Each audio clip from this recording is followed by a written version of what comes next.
Everybody asking how we doing, say we good. Don't need no one to tell me how to live just like they would. It ain't their business, but they in it, I don't know why. Revolved around my life after I found another.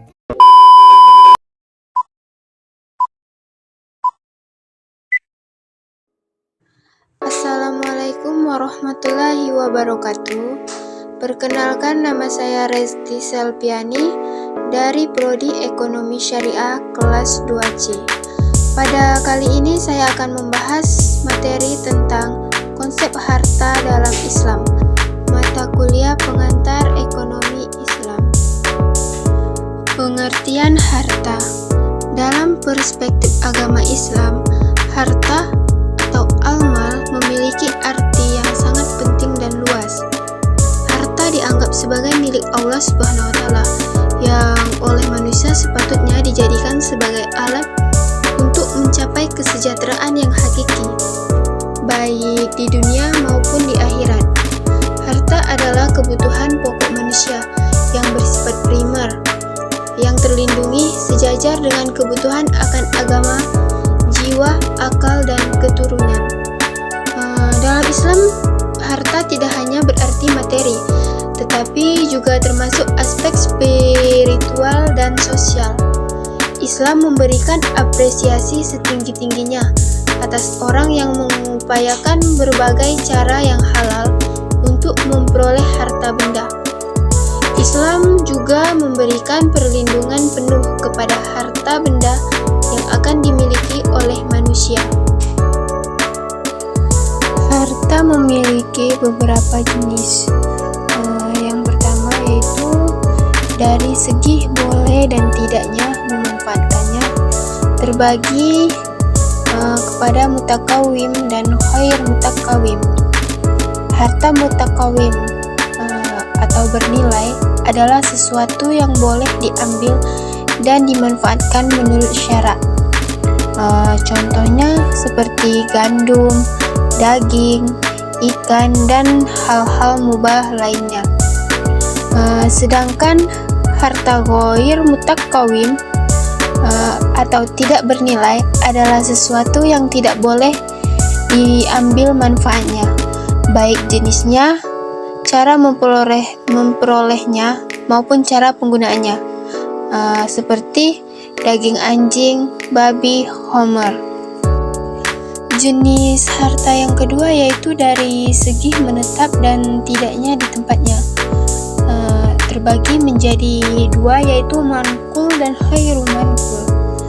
Harta manqul ialah segala macam sesuatu yang dapat dipindahkan dan diubah dari tempat satu ke tempat yang lain, baik tetap pada bentuk dan keadaan semula ataupun berubah bentuk dan keadaannya dengan perpindahan dan perubahan tersebut, seperti uang, hewan, kendaraan, meja, kursi, benda-benda yang ditimbang atau diukur.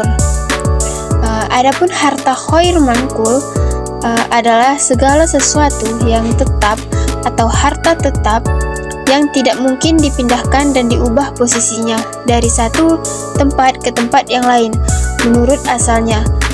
Contohnya seperti kebun, rumah, pabrik, sawah, dan lainnya. Yang ketiga, dari segi sama dan tidaknya unit atau bagian-bagiannya, terbagi menjadi dua, yaitu misli dan kimi. Misli adalah properti yang mirip dengan properti lain di pasar dan serupa dalam bentuk atau nilai.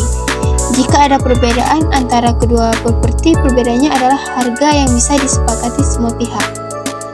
Harta yang setara atau kimi adalah harta yang tidak sama jenisnya di pasaran atau sejenis tetapi berbeda jauh nilai dan harganya, serta tidak dapat diterima oleh semua pihak, baik pembeli maupun penjual. Yang keempat, ditinjau dari segi habis dan tidaknya setelah digunakan atau dipakai. Ini juga terbagi menjadi dua, yaitu harta istimali atau tidak habis pakai, yaitu harta yang apabila digunakan atau dimanfaatkan, harta itu masih utuh meskipun manfaatnya sudah digunakan. Contohnya seperti kebun, tanah ladang, lahan pertanian, dan lain-lain.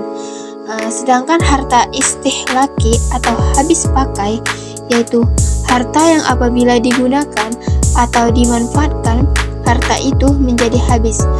Contohnya seperti makanan, minuman, minyak, dan lain sebagainya. Yang kelima yaitu dilihat dari status harta, yaitu yang pertama harta mamluk, yang artinya harta yang telah dimiliki, baik milik perorangan atau milik badan hukum atau milik negara. Terus yang kedua harta mubah, yang artinya harta yang belum dimiliki seseorang, seperti mata air, ikan di laut atau sungai, burung yang masih di udara, dan sebagainya.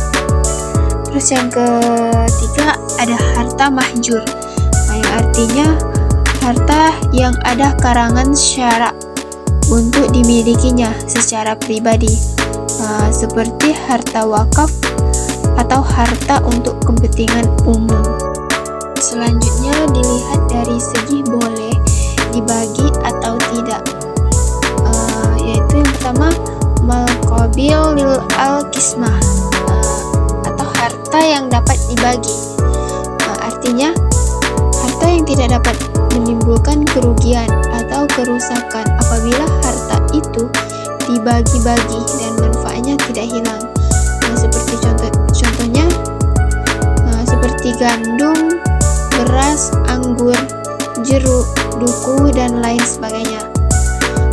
Terus sedangkan mal khairi qabil lil al-qismah, atau harta yang tidak dapat dibagi, artinya harta yang dapat menimbulkan kerugian atau kerusakan atau hilang manfaatnya apabila harta itu dibagi-bagi, seperti gelas, meja, kursi, batu permata, dan lain sebagainya. Yang ketujuh dilihat dari segi berkembang atau tidaknya, terbagi menjadi dua, yaitu harta al-asli atau asal. Yang dimaksud harta yang menghasilkan seperti rumah, tanah, hewan, dan pepohonan. Terus ada harta al-samar, buah atau hasil. Yang dimaksud yaitu buah yang dihasilkan oleh suatu harta, seperti halnya sewa rumah, buah dari pohon, air susu dari kambing, dan sebagainya. Yang terakhir dilihat dari segi pemiliknya.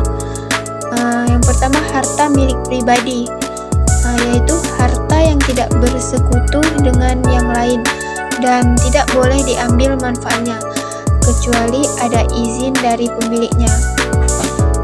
Terus harta milik umum atau masyarakat, yaitu harta yang dapat diambil manfaatnya oleh masyarakat secara umum, seperti sungai, jalan raya, lapangan, dan sebagainya. Itulah jenis-jenis dari harta, yaitu ada 8 jenis. Kepemilikan harta dalam Islam. Kepemilikan atau al-milkiyah adalah istilah hukum Islam yang menandakan hubungan antara manusia dan harta yang menjadikan harta itu secara khusus melekat padanya. Berdasarkan definisi ini, perolehan properti oleh seorang individu dengan cara yang sah memberikan hak kepadanya untuk memiliki hubungan eksklusif dengan properti itu, menggunakan atau menanganinya selama tidak ada hambatan hukum untuk berurusan seperti itu. Islam mengakui kepemilikan individu asal didapatkan dan dibelanjakan dengan cara yang syar'i. Harta pribadi dalam penggunaannya tidak boleh memiliki dampak negatif terhadap pihak lain. Selain kepemilikan pribadi, Islam juga mengakui kepemilikan umum dan negara. Kepemilikan umum meliputi mineral padat, cair, dan gas yang asalnya dari dalam perut bumi. Benda-benda tersebut dimasukkan ke dalam golongan milik umum karena memiliki kebermanfaatan besar bagi masyarakat dan menyangkut hajat hidup masyarakat itu sendiri, sehingga dimasukkan ke dalam golongan harta milik umum dan dikelola oleh negara. Sedangkan harta milik negara yaitu segala bentuk penarikan yang dilakukan oleh negara secara syar'i kepada masyarakatnya seperti pajak, hasil pengelolaan pertanian, perdagangan, dan industri yang masuk ke dalam kas negara. Harta milik negara ini kemudian dibelanjakan untuk kepentingan warganya. Itulah penjelasan singkat dari saya mengenai konsep harta dalam Islam, mata kuliah pengantar ekonomi Islam. Lebih kurangnya saya mohon maaf. Wabillahi taufiq wal hidayah. Wassalamualaikum warahmatullahi wabarakatuh. How we doing? Say we good. Don't need no one to tell me how to live.